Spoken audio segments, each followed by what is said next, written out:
This episode is sponsored by Tubi.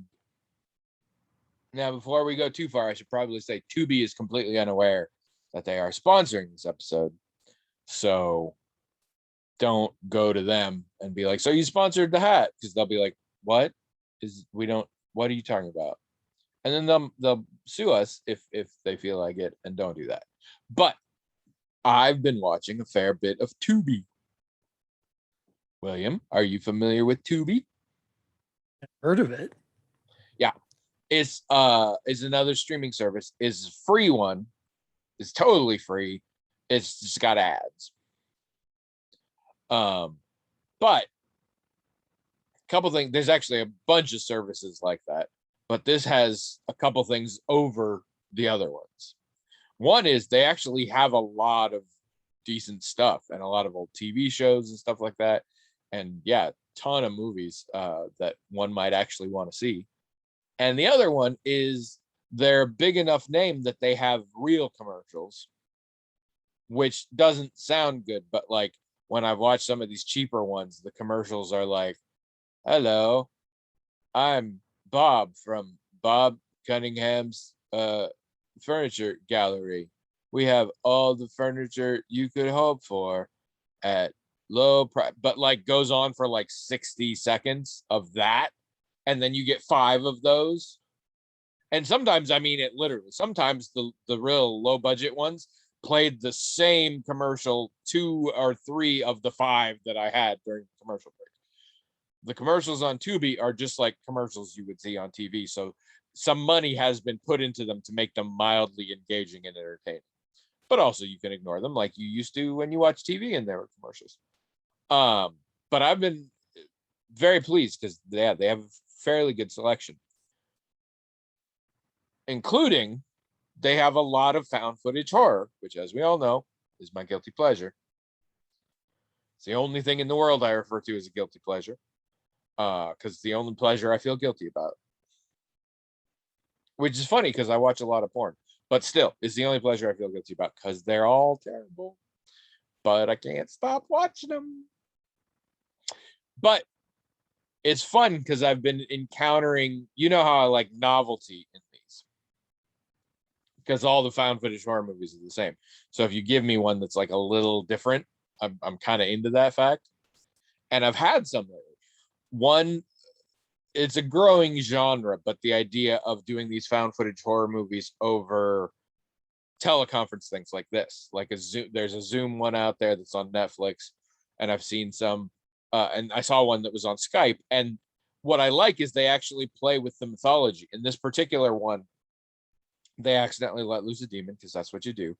But it wasn't behaving the way that like all of the texts say the demon should. And basically it turned out because of camera technology and things like that, it could do crap that it couldn't do before. And I'm like, that's kind of original. Was still a pretty bad movie, but you know.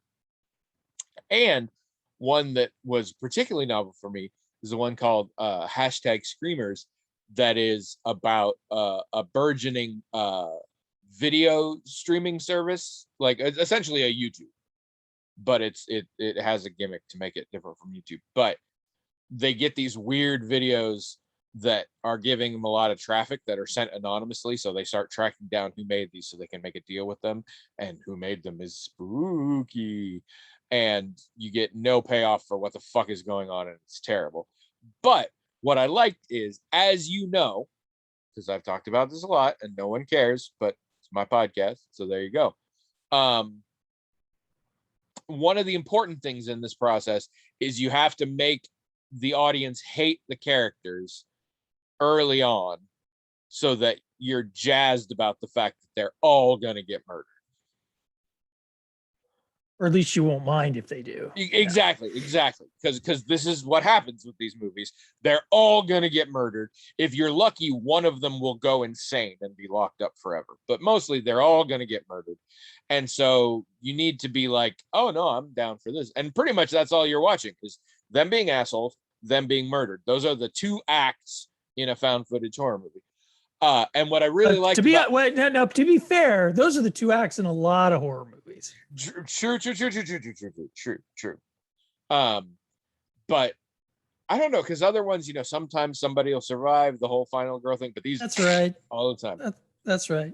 But this one I really enjoyed because the novelty here was they didn't have to do anything to make us hate the characters. Because I said it was a startup video thing, and the whole the excuse for it is they were doing sort of a behind the scenes documentary about the business, and so the first 15 minutes is just a bunch of people acting like the people who would start a startup, disruptive tech video service. And I Right. absolutely fucking hated them. Talking about monetizing, them going up. So this is where the programming happens. It's not as cool as sales, but like that kind of shit. Like literal one-on-one interviews where they're trying to defend why they steal so much personal information from people, and literally things like, we give them so much and it makes sense, they should give something, and this whole thing. And I'm like, oh, I hate you so much. And it's because you're just acting like a person would in this job. Otherwise, this is again terrible movie, no payoff, and built around jump scares. It's literally the whole movie was based around the concept of those videos where like they're like, watch closely, and you're supposed to watch something, and then somebody with a mask like screams at you and scares you. It's based around that concept, so it's terrible. But I have been enjoying the novelty until I watched one called Paranormal Prison. And I should have been a little tipped off because it was rated TV-14. But it acted normal. It's some people, supernatural investigation. And they're doing all this stuff, and they're making up bullshit science. They were really big on certain terms, so I had to look them up. And some of them are real, but they're using them weird. And all this shit. And everybody sucks real bad.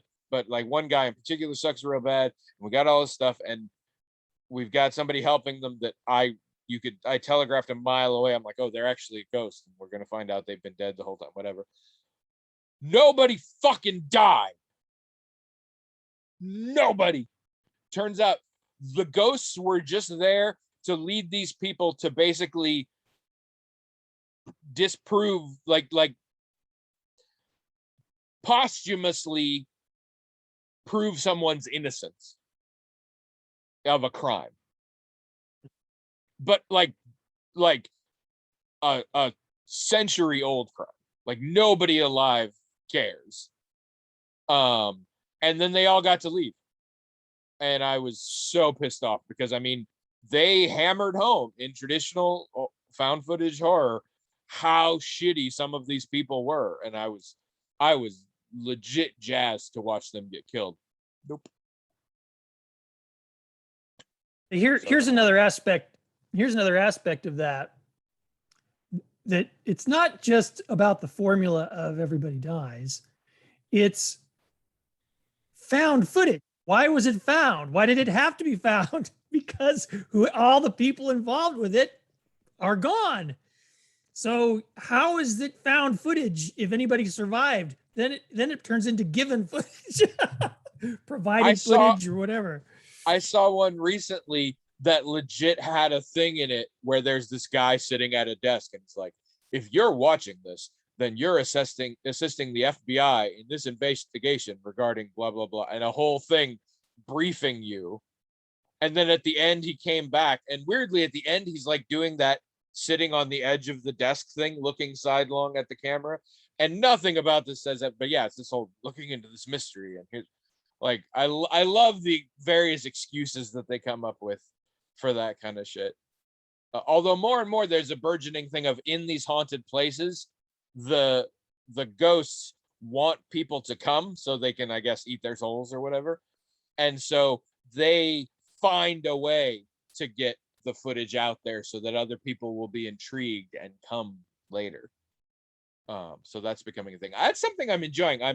I'm experiencing very slowly sort of the evolution of found footage. I don't know how long it'll go on, because found footage as a genre is dying off hard, very understandably.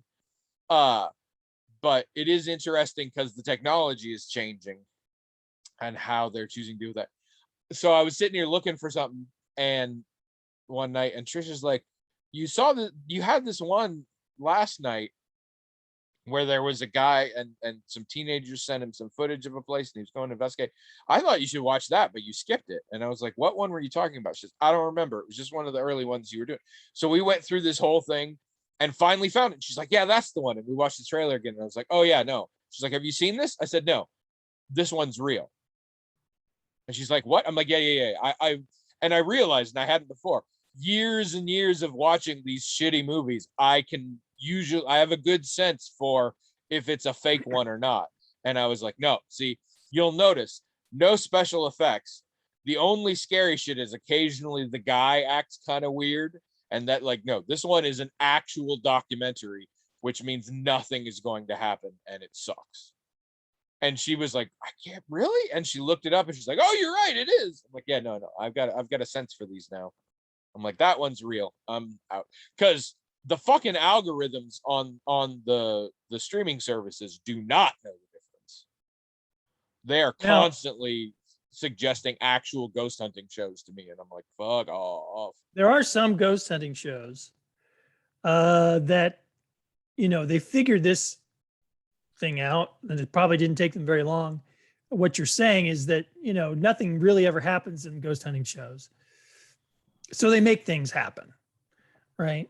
I mean, and you can tell it's fake. You can tell that it's not really happening, but they're lying to you. I mean, they'll tell you. Oh yeah. They want you to think that door moved on its own or this happened by itself, and so there's a lot of fucking Psychic Friends Network all over again. Like, this is absolute bullshit. But one could argue, well, I don't know if it's gotten there. One could make parallels to pro wrestling, that kind of deal. Well, here's the thing. I've seen pro wrestlers will admit off camera that it's fake, and ghost hunters will not. Well, I've seen a few of these, and some people are better at it than others. I mean, like, even though it's fake, it's like, oh, that was pretty good. I mean, the timing was good, the setup was good, the editing was good. Oh yeah. The sound editing was good, and you're like, wow, that was pretty good. I mean, that really kind of gave me a little shudder, even though I know it's fake.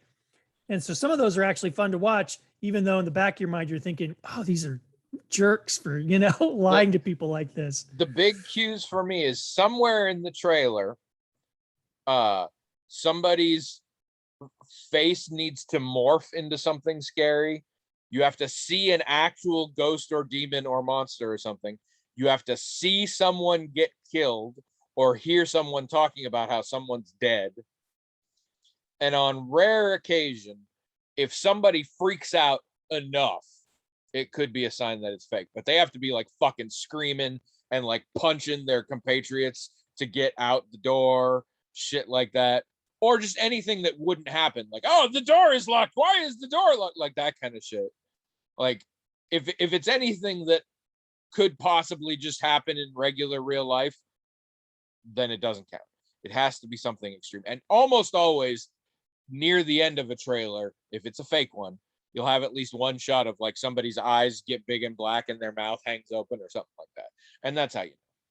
Because the fake ones are still like a fake noise in the background or a door slam or some bullshit like that, or things on their instruments that you can't verify, like a cold spot or whatever, or somebody gets possessed, because you can fake that all the time. Oh, give me back my golden arm, like that kind of shit. I mean, I just did it. See, there you go. Possessed? Oh, I wasn't. Gosh, no. That explains a lot of things. This is my point. As much as realistic as that seemed, I was faking. You can't trust that. That's just what a possessed person would say. Yeah. Well, I mean, possessed? Have you been possessed this whole time? That would be hilarious, like sequel to The Exorcist, where you show up and they're tied to the bed or whatever. They're like, no, I was just screwing around. What are you talking about? It's fine. Jeez. I can't take a joke. I want to make that movie. Yeah, definitely. Hello, everyone. Welcome to Magical Talking Hat Podcast, the only podcast in the world that spends time talking about shit that we know for certain no one listening cares about. And we don't, too bad. I'm Tony. And I'm William, and this is episode 557. Yeah, more and more, I'm like, you can't, at this point, I feel like I only know for certain of 2 people who are listening. And I'm also worried, is Jazz dead? When's the last time you talked to Jazz? She's getting kind of blood sparrowy on us. We exchange emails once in a while. She's been very, very busy with lots of various things with her job. But yeah, we communicate back and forth sometimes in email. All right, good. We haven't talked about the podcast, so she might be a little behind in listening, but she's out there doing stuff, living her life, living her best life. I guess people can do that, but no, I know Azure Town's listening. I know Azure Town's listening. Pretty sure Mick's listening. Maybe sometimes Stu's listening. I haven't heard from Beth in a while. I haven't heard from Coffee in a while. My other friend, anonymous friend who listens, she might be caught. I don't know. We had lunch on Thursday. That was why we had to record at a different time. And so I posted it that morning. And so at lunch, I was about to and I was like, oh, wait, you haven't listened to the podcast, right? She's like, what? I was like, yeah, I released it 2 hours ago. I figured you probably hadn't. For those of you just joining us, because that's a thing. Here's how this works. We have a hat.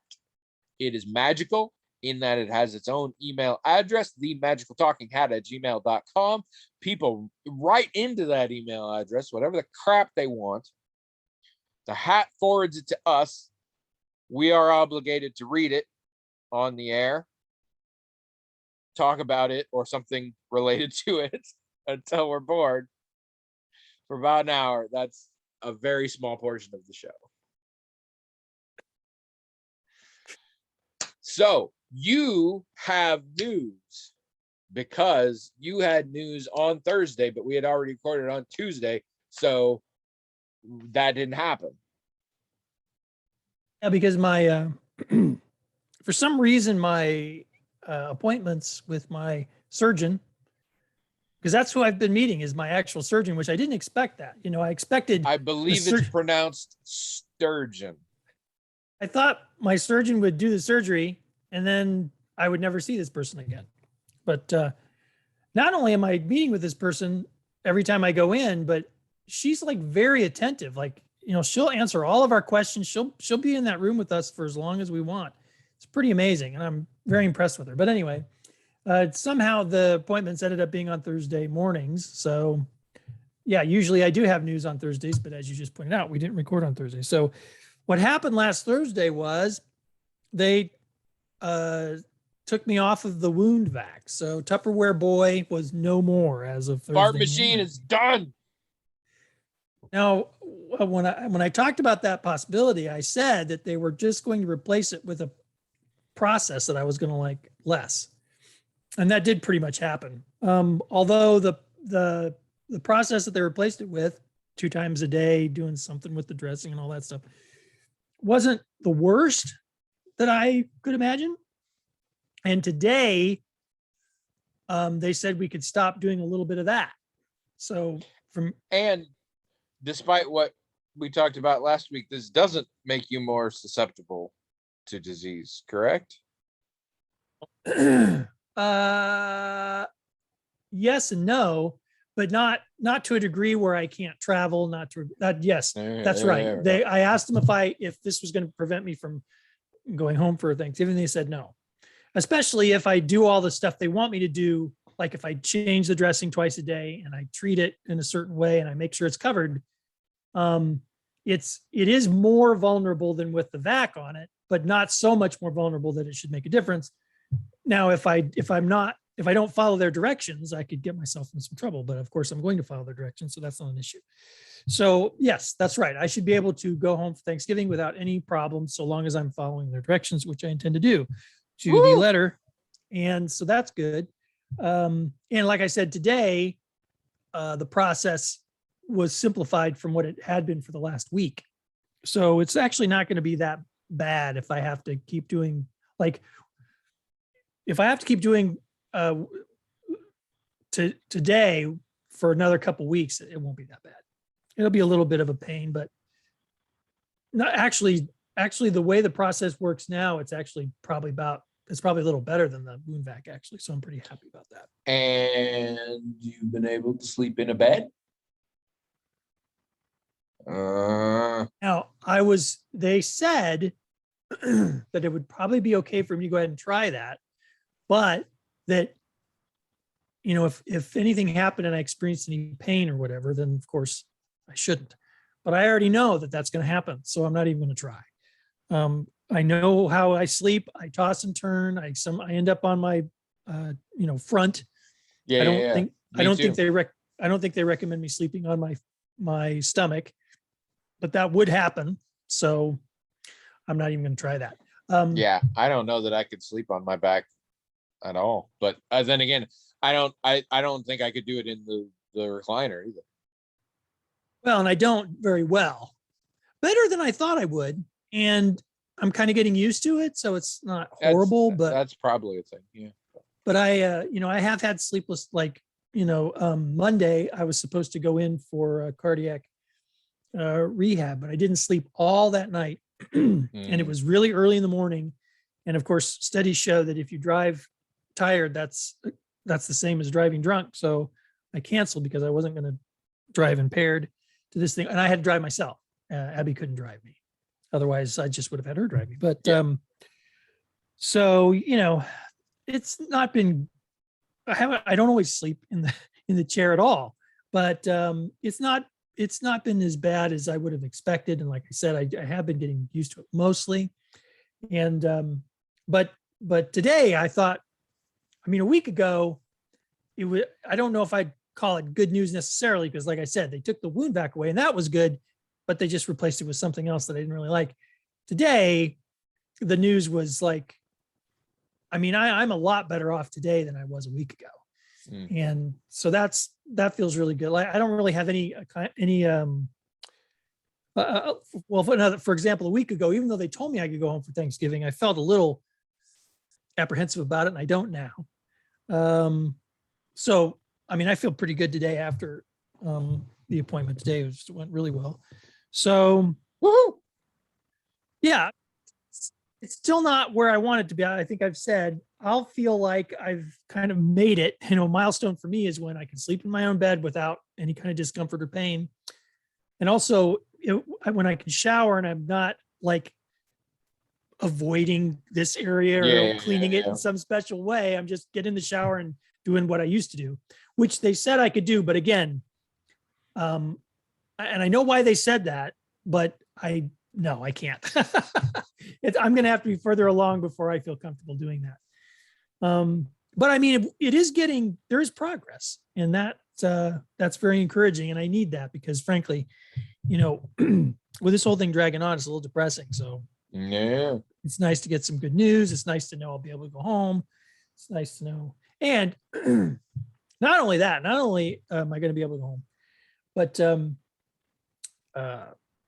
so Abby's daughter had a son 8 months ago, and we have visited with them occasionally in various places, but not here at the house. So it's going to happen unless something falls through. I don't know. But on Friday, I think they're going to come here and we're going to have sort of a Thanksgiving here with her daughter, her son-in-law, and her grandson. And that'll be nice because we just never done that before. Yeah. So that's big. So we look forward to that. Yeah. They were over at the house near Halloween, but we were mostly outside when they were visiting then. We've gotten together, like we went to the pumpkin patch and stuff before, a couple weeks before Halloween. I had the wound back then, and so that didn't work out great for me. But it was still good to see I bet him. it The kid, amused the baby. You oh my making those gosh, kind of noises must have cracked that baby up. he really liked the pumpkins. Actually, we have I took Abby sort of put him on they had one of those risers that have pumpkins on it, and I just took a bunch of pictures, and so she was able to make a GIF out of it, and he's just like all over this pumpkin because he thinks it's so cool. He's a real cute kid. His name's Delmer, because he's named after his paternal grandfather, which I think is pretty cool. I mean, nobody's named Delmer anymore. And I mean, very true. like it. And he's a real cute kid. And of course, Abby's over the moon because this is her first grandchild. And so it's been really nice to visit with them and to we didn't really have very much interaction with them before this. Didn't really get to know her husband very much. But that's been a very positive experience, getting to know him better. We enjoy each other's company, and it's just been really nice. I've heard that can be a thing, that a baby / grandkid can reunite somewhat estranged family members. Well, it I think not always, but sometimes. There are other things at play that I won't get into, but there have been some frank discussions about some things that I think were good for us to have frank discussions about. And it's just sometimes things sort of end up working themselves out when people let them. You know what I mean? Oh yeah. So yeah, it's been really, really nice. And they're great parents. Oh my gosh, this kid is so one of the earliest classes you take in graduate school for counseling and human the behavioral baby's science already in graduate school is human development classes, right? Of course, I've been taking human development classes since high school, and I've always been very interested in that kind of thing. Still can't figure out how it works. Well, there's First always they got the legs, and then what? There's always new research and always new stuff. And so five fingers. What's happening? I just took it was actually a very good class in human development, and I just took it earlier this year. And so, I'm primed to look for certain things, look for certain behaviors that would indicate anything, if anything was amiss, but also that indicate when things are not, or they're great. And he's got all of the indicators of a kid that's being properly paid attention to, properly, everything that you would look for to see, how are these parents doing is like, wow. I mean, they're doing all the right stuff. And of course, a lot of times while we're visiting with them, they're doing those things. The kid is very happy, very calm, very engaged. It's just really, I don't know. It's just really encouraging to see young parents doing such a great job with their kid, which I'm sure is how it usually works. But you get so much negativity from the world, it almost trains you to expect things to not be good or whatever, or to be surprised when things are like normal. It's like, of course that's how parents are with their kid. Of course the kid is healthy and happy. Of course, what else? Why should you expect anything else? I mean, I don't think I expected anything else, but I just appreciate so much that it, seeing everything go so well and being reminded that there are so many more good things going on in the world than bad things. And you just kind of have to distance. One of the things I've had to do in recovery is avoid the news because I can't let my heart rate go up. I mean, I think that's a good idea regardless, but yeah. And and I've always known that keeping up on the news, that I've really had to check myself to make sure that it doesn't make me think that everything's awful. And I'm not always good at it. So, I'm constantly catching myself going, William, you're catastrophizing things. You're taking these things in the news, that are selected in a certain way to make the world look worse than it really is. And you're believing it, you're letting it change your worldview. And so when I finally cut the news out during my recovery, I could start to see even more how that was happening. And it's just been a real positive experience for me to go, yeah, that yes, there's some bad things. There are things I don't like going on in the world, but there are far more good things. And some of them are perfectly ordinary things that you should expect. For example, two reasonably intelligent people who obviously and of course love their child unconditionally and act like it. I mean, that's probably the norm. And we can all take great comfort in knowing that and not take the negative things that are going on in the world and think that, it's all going to hell and there's no reason for any hope. But they're great parents, they're a great couple, and we've just had a great time spending time with them and getting to know them better. So we look forward to, it'll be Friday after Thanksgiving. Again, maybe something will happen that it doesn't work out, but I hope everything works out so we can do that. And if you had just taken a breath somewhere in there, I had a great joke, but you killed it. Because there was a great part earlier on where you were basically saying your grandson is very advanced, which I found adorable. I mean, I think every grandparent says stuff like that. It's just so cute. Advanced? I don't know if I'd say that. Maybe he is. I don't know. He just does all the things that he's going to be, around 8 months old. He just does all the things that 8 months old are supposed to. I guess I don't know what advanced would be at 8 months. So I can't say that, but I can say that he's very healthy and that they're doing a very good job with him. I mean, it's not like he's talking at 8 months or something. He's not even crawling yet. I don't know when. I can't even tell you exactly when he should be, but he's rolling over. He's just obviously doing fine.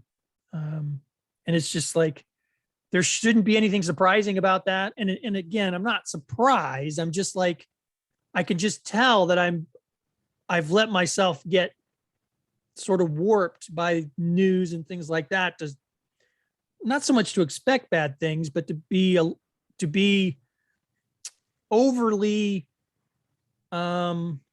impressed with good things, like they're so rare, but they're not. And of course, I know her daughter. I mean, she's a very intelligent, capable person. There's no I'm certainly not surprised that she's a good mom or something like that.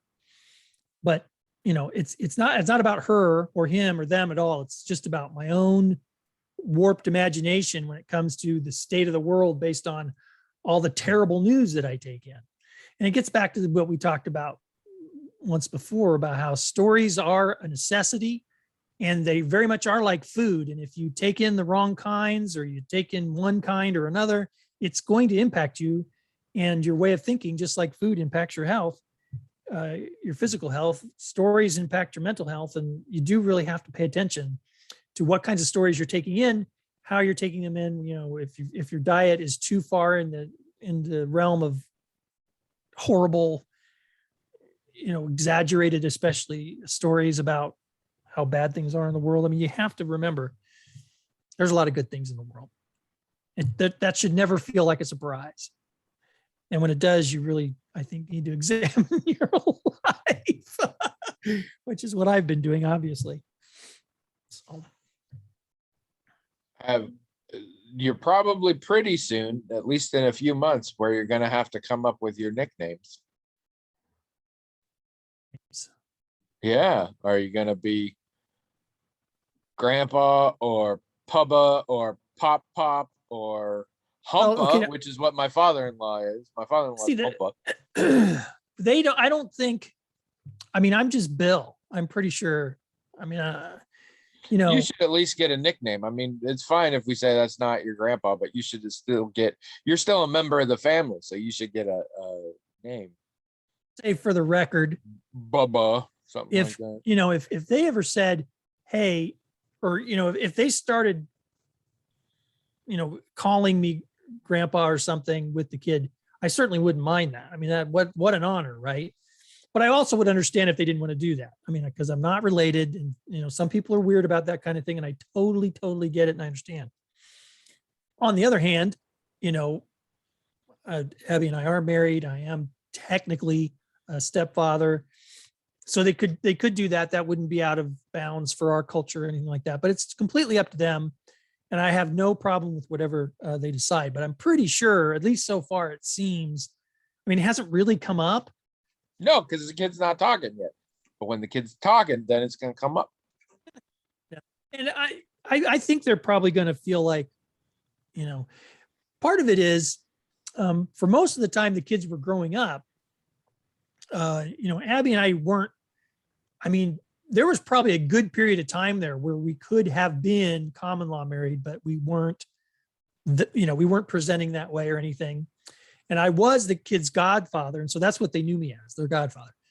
I don't know if there's be too much cognitive dissonance to think of me as anything else. So, and again, I completely understand that, and I don't have a problem with that at all. That said, I would be totally honored if they did change their mind about that. Totally honored, but I completely understand. Ugh, I'm so If they don't happy do about all of this, and I have so many things to say about it that would not be appropriate to say on the podcast. Okay, well, Just so many things. But I am loving. You hadn't mentioned before that you were seeing the baby regularly, and I love that, and I'm very excited that they're gonna hang out with you. So it'll just be you won't stay overnight in Des Moines. You'll just hop over for Thanksgiving. okay, well, my dad and a couple of my brothers are gonna be with in-laws for Thanksgiving, so we'll all get together on Saturday. Oh, okay. Yeah, so I'll just hop over to the farm really on Saturday, stay for a few hours, and come home. So now Thursday, I guess we'll just do something, but just us, which we have been doing for a while because um, at some point, my older brother Scott, the one I did a podcast with for a while, he would started to consistently be with his wife's family on Thanksgiving. Like that just became a thing. He wasn't with us on Thanksgiving. And then after that, after a while, I think my dad and my youngest brother thought, well, it's not cool for Scott not to be with us for Thanksgiving. And we don't mind waiting till Saturday. We don't have any special attachment to Thursday, So why don't we just do it on Saturdays, and then we'll be with our wives and their families on Thursday. They knew I wasn't going to care. They knew my sister wasn't going to care. So then it kind of turned into that over the last, I don't know, 5 or 6 years. So yeah, Saturday. So Friday we'll hopefully have her daughter and son-in-law and grandson here. And then Saturday we'll go down to the farm, and that'll be it. So Thursday we'll just be here. What are you gonna do? Oh, the usual, except for last year. Sometime Wednesday we'll drive to Chillicothe, and then we'll come back sometime Sunday. Yeah, no, we have one of my in-laws who lives in Chillicothe. They usually spend with the other one's family because that family Thanksgiving is like a bigger thing for them than Christmas. So they're always with us on Christmas, and they're always with them on Thursday. Well, so often we'll see them that night, or if not, we'll see them Friday or something like that. But my sister and mom and all of them in Oregon are actually saving Thanksgiving for Christmas because my niece loves Thanksgiving, and my niece isn't going to be back in the country until just a few days before Christmas. So, and they don't care otherwise. It's just the 4 of them. So, whatever. We are going to we've got a lot of Halloween decorations still up. We always keep them up clear until Thanksgiving. And so I'm thinking about how all of these decorations are going to be gone in a little over a week. And we're going to have the Christmas tree up and stuff. Wow. I can't even believe it. Seems like it went by so fast. Anyway, time flies when you're stuck in the house with a fart machine. You know what else has been going on this week? What else? So I don't know if you noticed, but Abby started playing Spyro Reignited or whatever. I noticed that once. I'm not on the PlayStation very much, but I did notice that. So I've been a fan of dragons pretty much my whole life. And when Spyro was first a thing, I was kind of fascinated by it. But at that time, that was in the PS1, and I didn't have a television, I didn't have anything. But there was a reboot of the franchise on PS2, and we never played it. Which, I mean, this was like in 2006 or something, and we had a PS2. The only explanation I can come up with is that we must not have realized that it was out or something, because Well, and in the PS2 days, you weren't downloading games. You had to go get a disc. So yeah. yeah, and we must, because I was always interested in Spyro and thinking, oh, I would really want to play this because dragons or whatever. So we got the Reignited, and it's pretty fun. And when I realized there was a reboot that we missed, and that I was pretty sure they would never make into a game we can play on the PS4, I talked Abby into watching like a cutscene movie of it, and it was really good. And it's like, wow, this would have been such a cool game. You know, Elijah Wood voiced Spyro, and a few other famous people voiced things in it. It was actually very, very good. So I've been just really getting into Spyro for the last couple of weeks.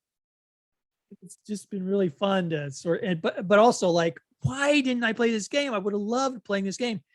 And there's also a character named Cinder that's just really cool, and it was part of the really a big part of the reboot story. And also when Skylanders came out, we kind of wanted to play that and never did. And so now we're kind of kicking ourselves about that. It's like, we would have liked playing this game. And then there was a Netflix show on for the last couple, it got canceled, but it had 3 seasons. So we've been watching that, and it's pretty cool. It's like, wow, this is a whole bunch of stuff we totally missed out on from 1998 when Spyro was introduced to now. We just missed it. A few years ago, bought maybe more than a few years ago. I think it was when I had the PS3. I bought and downloaded the original trilogy of Spyro and tried to play it. It didn't really work for me.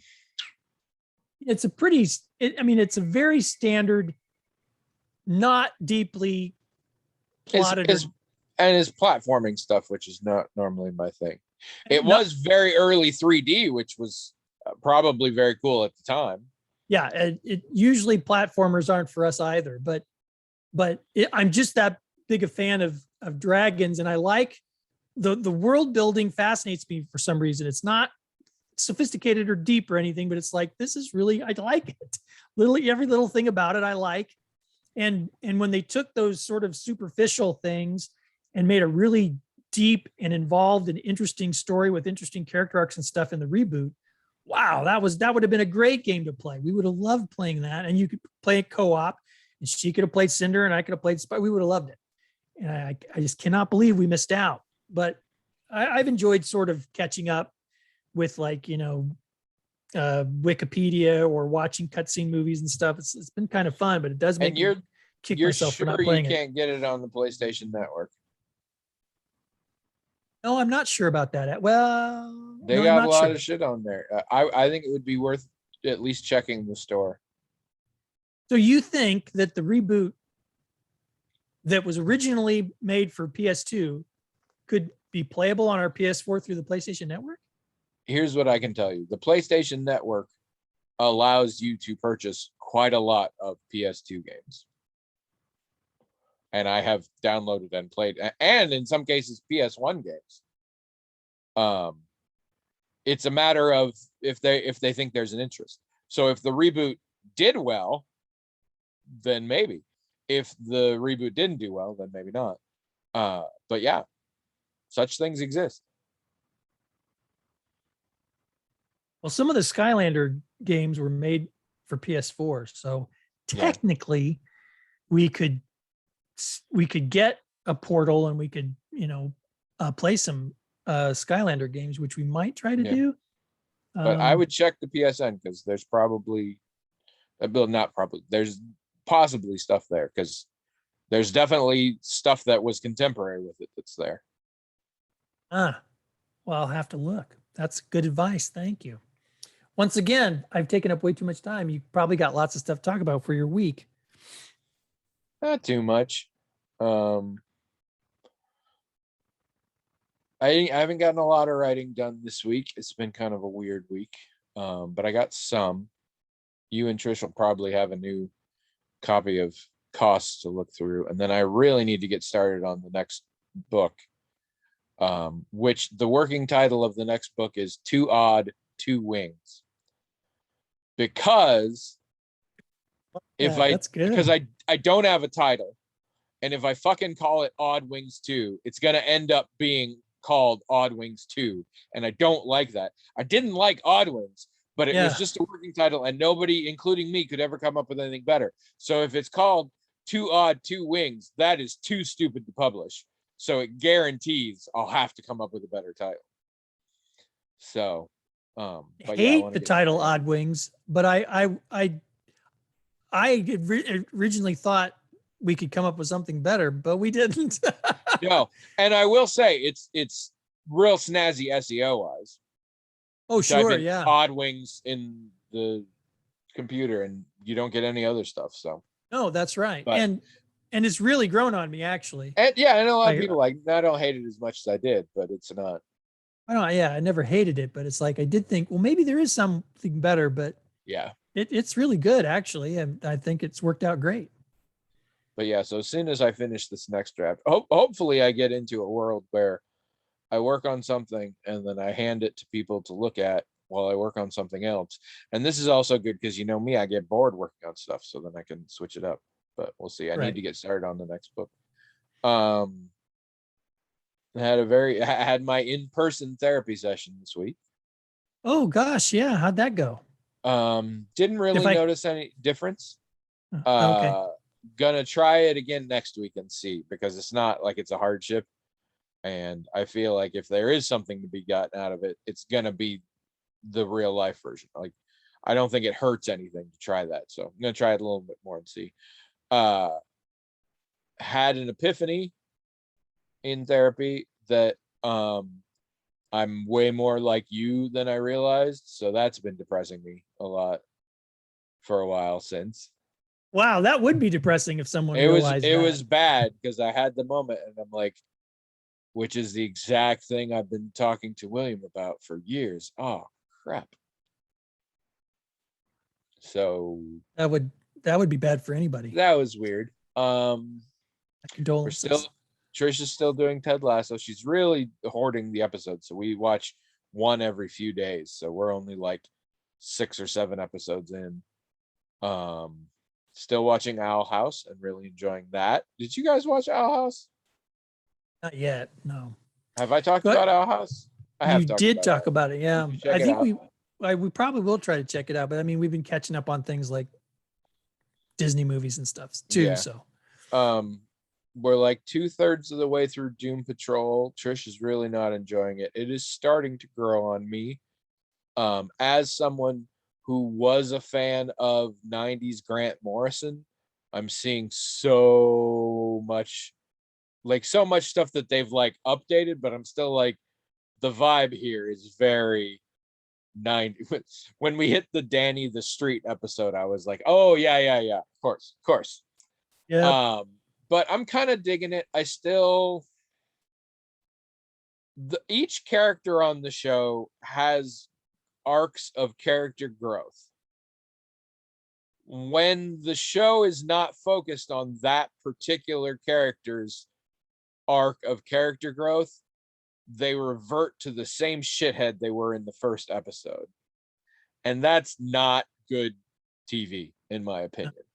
I agree. But when they're on their arcs, I'm enjoying it. And in fact, Larry hit what I think is the conclusion of his first arc in the last episode we saw, and I was satisfied with that and pleased, and I fucking hated Larry, so that was nice. But yeah, it's sort of like when we turn away, then they just go back to being the same shitheads they were, and I don't like that.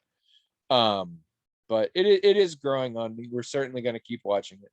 And then yeah, we saw Shang-Chi and the Legend of the Ten Rings. We did too. What'd you think? Well, gosh, I really should have thought about what I was going to say about this. The lead actor, whose name I don't remember, and I feel bad about that. Simu Liu. I like him a lot. It's like, yeah, this guy, he should be the lead in a superhero movie. And I like Aquafina too.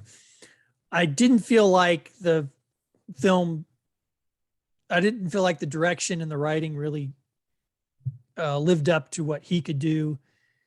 So overall, I was kind of disappointed in the film, but I liked him.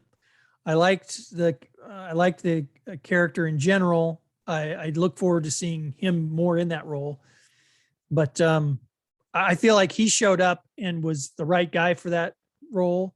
But then the writer and director didn't do their part. I didn't feel like that's how I felt about it. That could have been the mood I was in while I was watching. I don't know. What did you think of it? I'd say that jibes with what I've been hearing from people. I felt similar. I'm still trying to I know how I felt. I'm still trying to parse why I felt that way. I was very disappointed. I was very disappointed in the film. It was very pretty. That's about all I'll give it. The performances were great, but who fucking cares? Because it was the big problem I have is no part of the story made any sense. Right from the beginning. Yeah, the character, true. Our villain in this movie, we start out talking about his history, and literally everything he ever was, everything he became, and everything he did in this movie make no sense. And it's fucking Tony Leung too, so it's such a waste because he did a great performance. Yeah, he did. Nothing he did or nothing that was they said about, none of it made any sense. People, I have one friend who really enjoyed the comics. Apparently, if you like the comics, you're gonna fucking hate this movie because it's so far off from that. That's too bad. But I also can't tell. This is the first Marvel movie origin story I've seen in a while, and this movie was very much an MCU movie. Like really a lot, to its detriment, was an MCU movie, and I'm wondering if I'm just getting MCU'd out. So I don't know how much is the fault of this movie and how much is just I've done enough of this. I mean, I'm not sorry I saw it, but I may be getting to a point. I mean, right now, obviously, I'm not going to theaters still, but I may be getting to a point where I just don't see MCU movies until they're on Disney Plus's regular tier. Because like I'm pretty excited about Eternals, but I'm probably also going to wait until it's on regular tier Disney Plus also. That's what we're gonna do. Yeah. So I may just be there, which is fine. I should be past it. Did you Also, find? I'm sorry. Go ahead. Well, did you find the main character like likable? Like, I liked him. I wanted to see good things happen. I wanted to see him in action. I want to see him in another movie. Even I have now seen him in a couple of things. He was great. He's a very good Marvel leading man. What I thought. I'm starting to think he may not have a lot of range. That would be too bad. Because he pretty much was Jung from Kim's Convenience, in my opinion. Okay. Which is fine, but I think he did well there.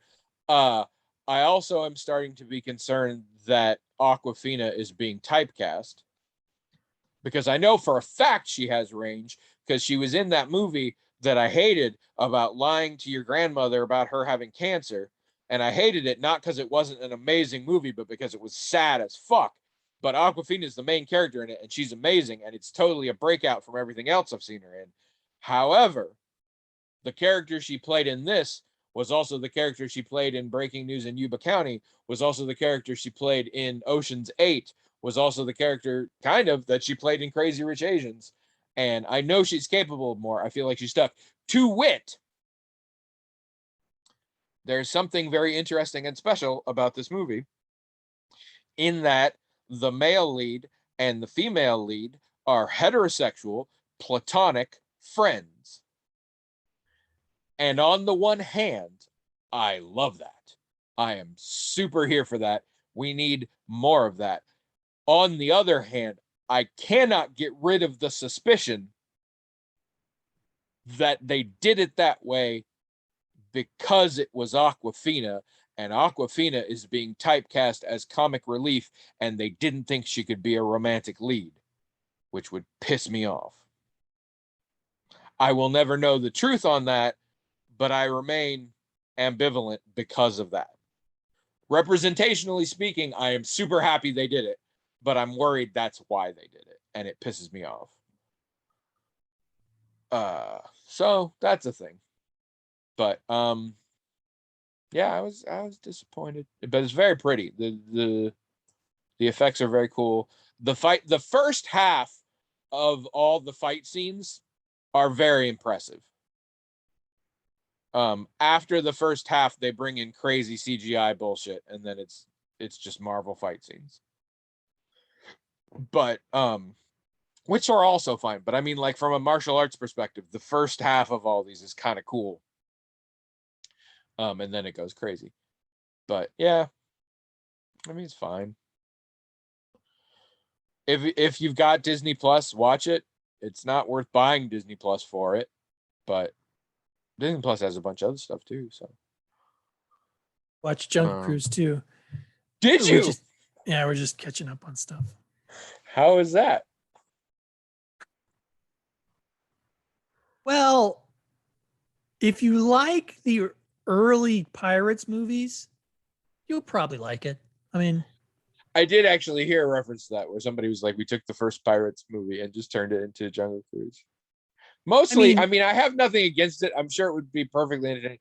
From what I can tell, it's just the most useless film.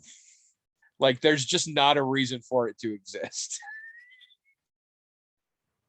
I mean, I can't argue with that. I mean, that's I've thought that since it was first suggested. I thought, oh yeah, really, yeah. really, yeah. But first of all, Emily Blunt is delightful in just about everything. Oh yeah. I mean, I can just watch her all day long. And so's The Rock. I mean, it's not revelatory, but he's fun. And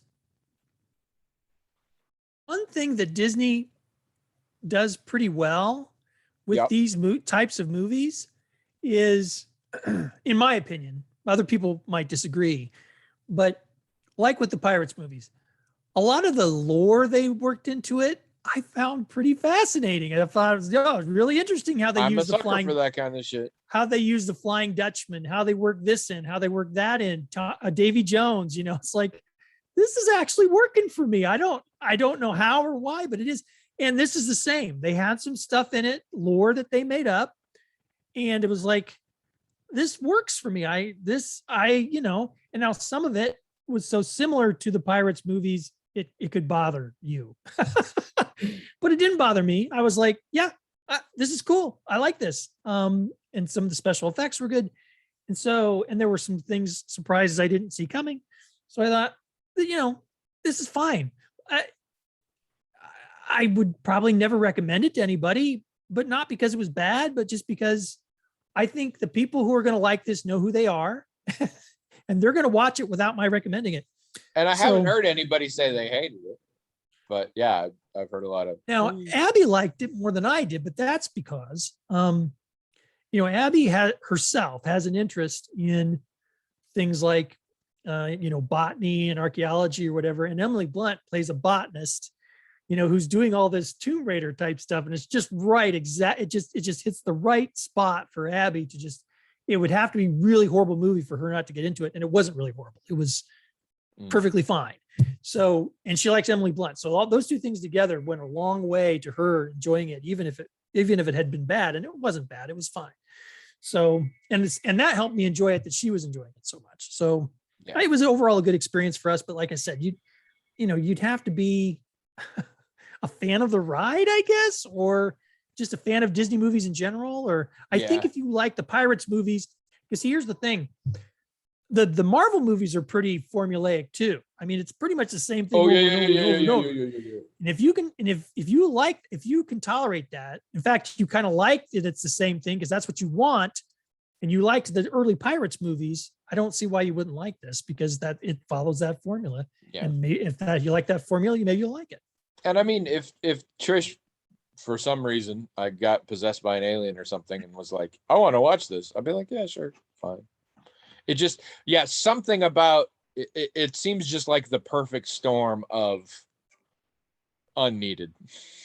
Like Oh yeah, every aspect of the film that I've heard about, I'm like, there's at least 3 other films that do a perfectly fine job of this already. you have seen this movie before. Trust There, me. exactly. Lots of Uh, times. which cracks me up kind of. But oh, I forgot. We're definitely not getting to a question because I forgot. I saw another movie I want to talk about. Oh, good. It was Trish's idea. I wasn't gonna, but Trish wanted to. Whatever. It's on HBO Max right now. 1972's finest. What's up, Doc? Oh, really? Yes. I think Starring Barbara Streisand, yeah. Ryan O'Neal, and introducing Madeline Kahn. Right. I saw Apparently that this was her first film. I saw that movie at a drive-in. I don't remember. I didn't buy that. I can't remember a thing about it, but I saw it at a drive-in.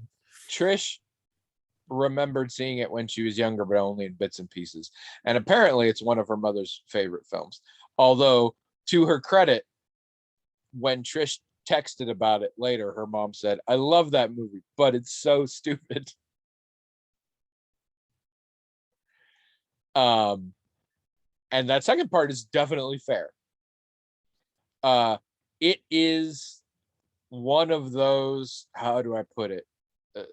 It was a category. I mean, I think it's a genre of film that I think is basically just called screwball comedy.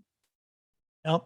Because it's just lots of shit happening that coincidentally makes everything else happen. Like it's I think of things like Rat Race and stuff like that. It's just a bunch of people with different agendas bumping into each other in funny ways.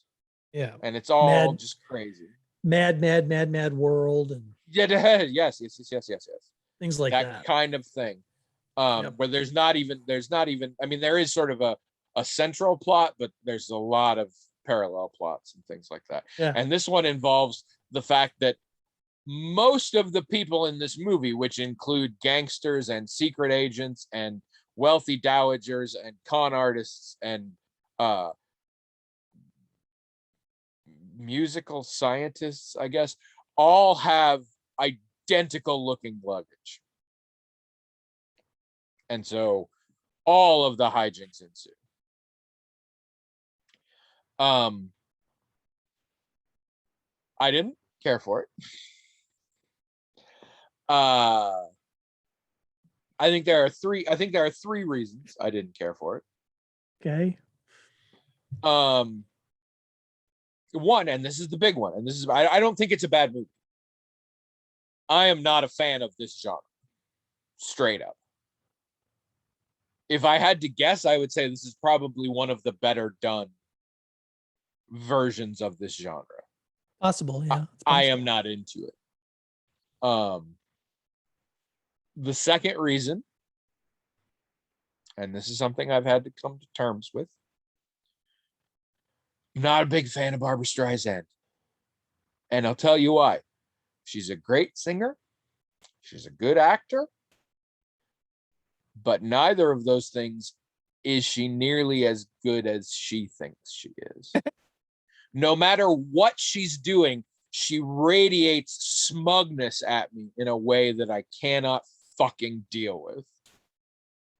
Anything she's doing, anything I've seen her doing, a movie, a concert, an interview, she just radiates, aren't I the shit? And the hubris that pulsates off of her, I can't stand. I mean, there are a lot of people who sort of feed that vibe to her. Yes, I mean, and she's people. And by no means is she the only one like that. And there are also people whose level of hubris beyond their talent is much greater. And I don't like them either. And that's the thing. I don't fucking hate Barbara Streisand. And I will admit, she's a great singer. She's a pretty good actress. Like, that's there. And I won't deny it, even in this movie. I just am constantly, I have this itch where I'm like, oh, but she's so fucking pleased with herself. Ah! So that gets in the way. And the third thing, sort of a corollary, although the plot is crazy and doesn't make sense, and frequently they talk about how it doesn't make sense, Barbara Streisand's character is completely just a sociopath. Like, nothing she does makes sense unless it's like, oh no, she's just kind of an evil person who wants to watch the world burn. Like, that's the only way. And her character kicks off a lot of things. And she's the lead and all this, but I'm like, no, she's just kind of a monster who wants to fuck with people. And I had trouble with that. But again, it's mostly the first one. It's mostly this isn't my kind of movie. But it is out there. If you've ever been curious about it, I recommend you go see it on HBO Max. It's surprisingly not that long. It is a weird Madeline Kahn joint. Because like I said, it's the first thing she's been in, and she does a great job. It's not like her Madeline Kahn-ness is not coming out. Really? Like, she's capable of so much more. She's basically the uptight, dowdy fiance who he's not going to end up with. And she does that real well, but I'm like, immediately, like fucking Paper Moon, which I think happened like the year after this. Now she's Madeline Kahn. Like, it's this I was like, she did a great job, but she's so much more than what you're seeing in this role. But she did wonderful. It was a good casting choice in that sense.